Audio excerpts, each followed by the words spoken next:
আসসালামু আলাইকুম, স্বাগতম জানাচ্ছি বিবিসি নিউজ আন্তর্জাতিক সংবাদে। শুরুতেই সংবাদ শিরোনাম, এরপর বিস্তারিত। ইরানে হামলার বিষয়ে ট্রাম্পের যে অনুরোধ ফিরিয়ে দিল যুক্তরাষ্ট্র। গাজা শান্তি পর্ষদের বৈঠক, $700 কোটি সহায়তা ঘোষণা ট্রাম্পের। পাকিস্তানের নিরাপত্তা বাহিনীর অভিযানে 4 সন্ত্রাসী নিহত।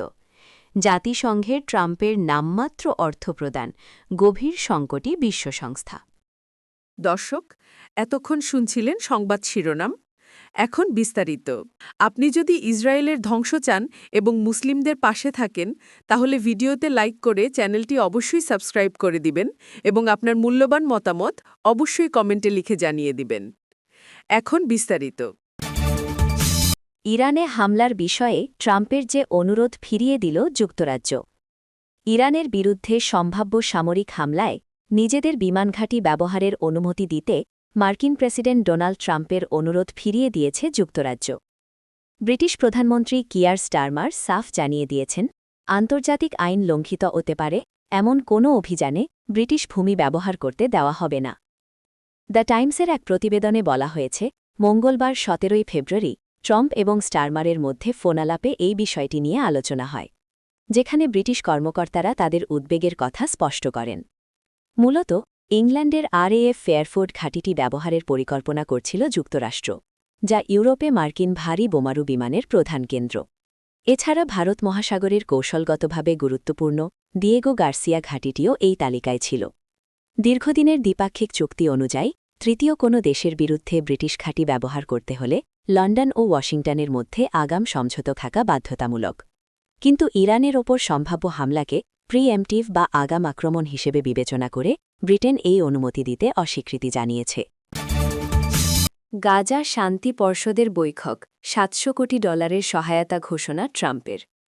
যুক্তরাষ্ট্রের প্রেসিডেন্ট ডোনাল্ড ট্রাম্প শান্তি পর্ষদ বোর্ড অফ পিসের প্রথম বৈঠকে জানিয়েছেন, গাজা উপত্যকার পুনর্গঠন তহবিলে $700 কোটি দিতে প্রতিশ্রুতিবদ্ধ হয়েছে 9টি সদস্য রাষ্ট্র। সেই সঙ্গে ফিলিস্তিনি ভূখণ্ডে একটি আন্তর্জাতিক স্থিতিশীলতা রক্ষাকারী বাহিনী ইন্টারন্যাশনাল স্টেবিলাইজেশন ফোর্স মোতায়েনে রাজি হয়েছে 5টি দেশ। স্থানীয় সময় বৃহস্পতিবার 19 ফেব্রুয়ারি ওয়াশিংটন ডিসিতে অনুষ্ঠিত ওই বৈঠকে পর্ষদের উদ্দেশ্যে ট্রাম্প বলেন, যুক্তরাষ্ট্র শান্তি পর্ষদকে $10 বিলিয়ন সহায়তা দেবে, তবে এই অর্থ ঠিক কী কাজে ব্যবহার করা হবে তা তিনি নির্দিষ্ট করে জানাননি। পাকিস্তানে গাড়িবোমা হামলায় 11 সেনা নিহত। পাকিস্তানের খাইবার পাখতুনখাওয়ায় একটি সন্ত্রাসী হামলায় 12 সেনা সদস্য নিহত হয়েছেন। এ সময় প্রতিরোধ গড়ে তুললে সন্ত্রাসীদের 12 সদস্য নিহত হয়। সোমবার 16 ফেব্রুয়ারি প্রদেশটির বাজাউর জেলায় ভয়াবহ হামলা হয়। আজ মঙ্গলবার 17 ফেব্রুয়ারি পাকিস্তানের সেনাবাহিনীর media wing inter services public relations ISPR জানায়, খাইবার পাখতুনখাওয়ার বাজাউর জেলায় একটি চেকপোস্ট পর্যায়ে যানবাহন নিয়ে চালানো এক সন্ত্রাসী হামলায় 11 সেনা সদস্য নিহত হয়েছেন। ISPR আরও জানায়, বাজাউরের ওই চেকপোস্টে নিরাপত্তা বাহিনী ও আইন প্রয়োগকারী সংস্থাগুলোর যৌথ চেকপোস্টে ভারত সমর্থিত খারিজি সন্ত্রাসীরা কাপুরুষোচিত সন্ত্রাসী হামলার চেষ্টা চালায়। পাকিস্তানি সেনাবাহিনী এই সন্ত্রাসী গোষ্ঠীকে ফিতনা আল খাওয়ারিজ হিসেবে আখ্যা দিয়েছে। শব্দটি পাকিস্তানের নিষিদ্ধ সংগঠন তেহরিকে তালেবান পাকিস্তানের TTP এর ক্ষেত্রে ব্যবহার করা হয়। বিবৃতিতে আরও বলা হয়, নিরাপত্তা বাহিনী পাল্টা জবাব দেওয়ার পর 12 সন্ত্রাসী নিহত হয়েছে। হামলাকারীদের কয়েকজন পালিয়েও গিয়েছে। তাদের বিরুদ্ধে নিখুঁত অভিযান চালানো হয়েছে। বেপরোয়া হয়ে আক্রমণকারীরা একটি বিস্ফোরক বোঝাই যানবাহন নিয়ে চেকপোস্টের সীমানা দেয়ালে আঘাত করে। বিস্ফোরণের প্রভাবে চেকপোস্টের অবকাঠামো ধসে পড়ে এবং 11 সৈন্য নিহত হন। জাতিসংঘে ট্রাম্পের নামমাত্র অর্থপ্রদান, গভীর সংকটে বিশ্ব সংস্থা।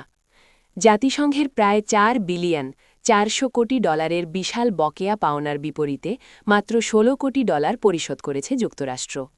শুক্রবার 20 ফেব্রুয়ারি জাতিসংঘের মুখপাত্র স্টিফেন ডুজারিক এই নামমাত্র অর্থপ্রদানের বিষয়টি নিশ্চিত করেছেন।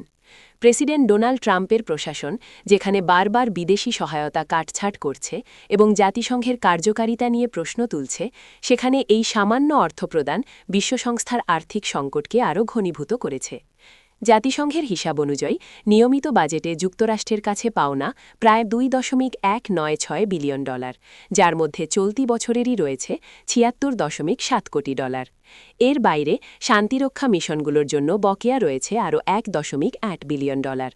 বর্তমানে জাতিসংঘের মোট বকেয়া অর্থের প্রায় 95% এককভাবে যুক্তরাষ্ট্রের কাছে পাওনা। গত মাসে মহাসচিব আন্তোনিও গুতেরেস সতর্ক করে বলেছিলেন, সদস্য দেশগুলো দ্রুত বকেয়া পরিশোধ না করলে আগামী জুলাই মাসের মধ্যেই জাতিসংঘের নিয়মিত কার্যক্রম সম্পূর্ণ স্থবির হয়ে যেতে পারে। 2025 সালের জানুয়ারিতে দ্বিতীয় মেয়াদে হোয়াইট হাউসে ফেরার পর থেকেই ট্রাম্প জাতিসংঘকে অকার্যকর এবং ফাঁপা কথার জায়গা হিসেবে সমালোচনা করে আসছেন।